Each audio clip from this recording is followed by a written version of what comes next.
Hey there, my fellow intellectuals. How are you doing today? Kyle here with another storytime video for you all, and today's story is going to be about my worst subject in mathematics and the story of how I almost failed a class. I've never failed a class in my life at any point in my schooling, but I came close, very close, one time, and this is that story.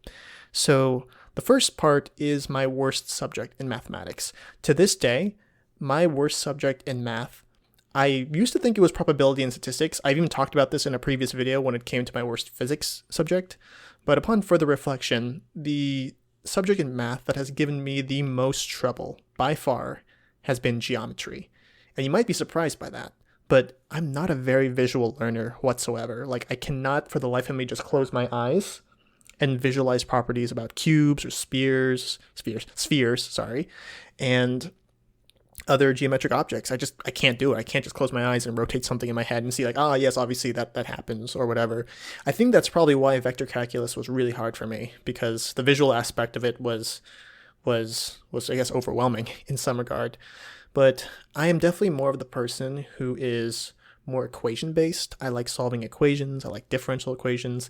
I like solving matrix equations, and the geometric aspect of those things just aren't really intuitive to me whatsoever. And it's very interesting because sometimes people will assume that I have this amazing visual ability to see things in my head, and it's like I am literally blind in my head. I can't see a lot of things in my head when I close my eyes because I just don't have the mental capacity, or for whatever reason, to visualize things.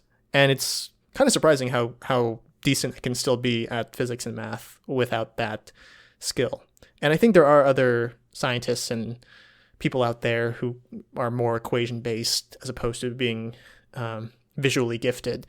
And I kind of want to know what you guys think. If you can leave a comment below, let me know. Are you guys more like equation based when you do math and physics? Are you more, can you close your eyes and visualize things and just see things better? Like, which do you find more easy or easier? Anyway, that's sort of my worst subject in math, now that you know. And now we're going to go to the story of how I almost failed high school geometry 11 years ago, which honestly makes me sound a little bit old, but I know I'm not. It's just 11 years. Wow. So 11 years ago, I was in my first high school math class. And coming from middle school, the way that it worked was you could take one of two different math classes in high school. You could take math 1 and then geometry. Math 1 is just like algebra 1, if I'm not mistaken. And the thing is that they would look at your middle school grades in math and they would decide where to place you. Now, I sort of fell on the fence of both of those classes. I think my grades were maybe a bit too good for math 1, but maybe not as good for geometry, so I'm not so sure how it worked out. But the first day, they placed me in the algebra 1 class, and then the teacher could see that I was doing the problems really quickly. I had seen the stuff before, and I was really comfortable with the material, and so he said, okay, you should just go to geometry class now from now on. So I started going to geometry class, and for whatever reason, it was so hard. I just could not for the life of me understand geometry. Now, my recollection of the class isn't that great, partially because I was almost failing that class, but the teacher was really into doing proofs at different points of the course, and proof-based geometry just was so beyond me at the time. It was so beyond me. I couldn't visualize these things. I just couldn't see how these line segments, would prove a certain property, or how these properties of triangles made sense. It just really confused me.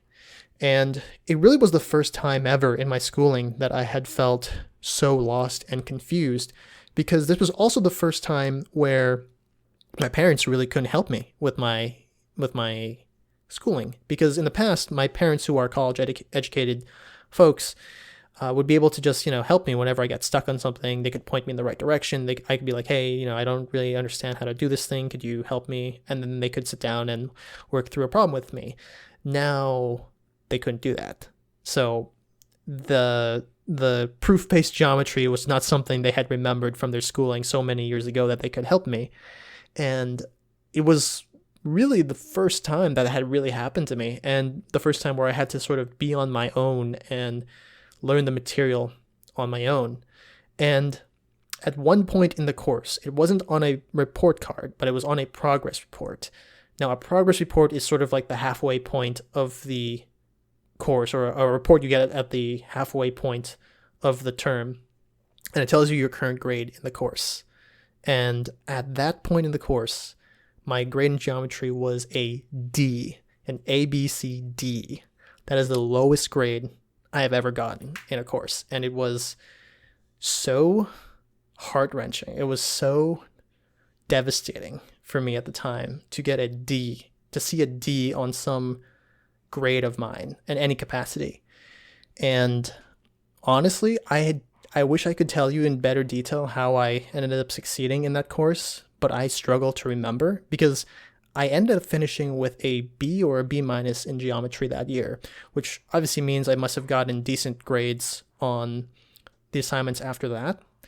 But what I can tell you is that it was the first time where I've had to sit down and learn things on my own and figure out other alternative sources of information, as opposed to just going to my teacher or my parents, or I don't even think we had a book. I don't think we had a book in that class. I think the teacher just taught from their own notes, so I didn't really have a textbook. So I think what I had to do was go find a textbook that my parents had. I think my mom had a geometry textbook somewhere in the house, and I think I had to use that. I had to go use the internet. It's the first time I think I really used the internet to help me with school back in 2009, which is kind of amazing now that I think about it, because honestly, online education has transformed since then, but that's besides the story. So the point is, it was the first time where I was put in a situation where I had to learn how to learn. It was the first time where something the teacher said didn't make sense to me just out of their mouth and from the book, because clearly from middle school and elementary school, I think the material was easy enough that I was able to just get it on the first iteration that the teacher had taught from. But you know, once high school started, that no longer was the case, and I really had to sit down and study and work out problems on my own time and develop my own learning strategy. So that is the story.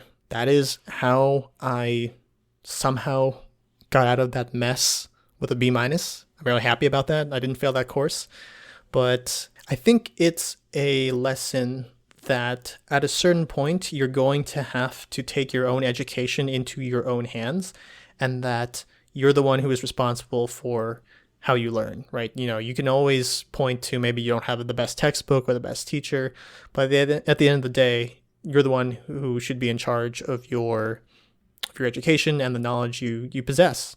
So yeah, guys, I hope you enjoyed that story. It was kind of interesting to go back down memory lane and think about stuff that happened 11 years ago. Not really, but regardless, I hope you enjoyed this video. I hope you like, comment, and subscribe, and I will see you guys in the future. Have a good one.